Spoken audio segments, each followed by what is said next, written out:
नमस्कार मित्रों, भाइयों बहनों। भारत जोड़ो यात्रा से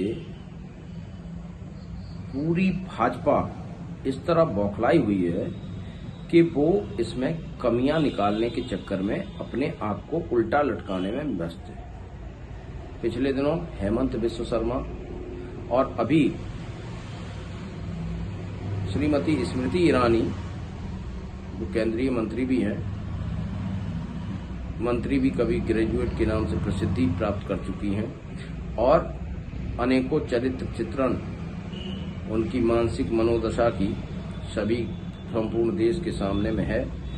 उन्होंने ओमकारेश्वर ज्योतिर्लिंग महादेव की पूजा करते हुए श्री राहुल गांधी जी ने अपनी तस्वीर ट्वीट की। उस तस्वीर को, आरती करते हुए तस्वीर को उल्टा लगा के अपनी मानसिक विकलांगता का बहुत बड़ा सबूत दिया है। पिछले दिनों हेमंत बिश्व शर्मा, फिर वो महाराष्ट्र में राज्यपाल, और इस तरह की मानसिक विकलांगता भाजपा के अंदर इतनी स्पीड में प्रवेश कर रही है, जो लगता है ये यात्रा पूरी होते होते ये इन लोगों के लिए मेंटल हॉस्पिटल में अलग से बेड मुहैया कराना पड़ेगा।